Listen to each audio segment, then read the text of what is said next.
भोजपुरी के दबंग स्टार खेसारी लाल यादव का धमाकेदार सॉन्ग लागेलू जय है। इस गाने का रिलीज डेट बदल गया है, तो कब आएगा ये गाना जानने के लिए पूरा वीडियो देखिए। और अगर चैनल को सब्सक्राइब नहीं किया तो अभी कर ले। तो चलिए दोस्तों, आपको बता दे, इस टीजर में खेसारी लाल यादव का एक अलग ही जलवा नजर आ रहा है और बहुत ही धांसू अंदाज में भोजपुरी के दबंग स्टार नजर आ रहे हैं और उनके साथ धमाल मचा रही है नई एक्ट्रेस श्वेता महारा। जी हाँ दोस्तों, इस गाने का टीजर एकदम बवाल है। इस शानदार गाने को खेसारी लाल यादव और शिल्पी राज ने गाया है। गाने का टीजर रिलीज होते ही यूट्यूब पर धमाल मचा दिया और देखते ही देखते इस टीजर को लाखों व्यूज मिल चुके हैं। इस धमाकेदार गाने को लिखा है आजाद सिंह ने और म्यूजिक दिया है आजाद सिंह और विवेक सिंह ने। विभांशु तिवारी की बेमिसाल डायरेक्शन में बना ये वीडियो सॉन्ग भोजपुरी इंडस्ट्री में बवाल मचा रहा है और ऊपर से खेसारी लाल यादव और श्वेता महारा का जलवा कहर ढा रहा है।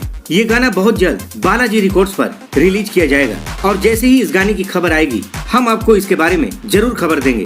तो वीडियो अच्छी लगे तो कमेंट बॉक्स में जरूर बताइए।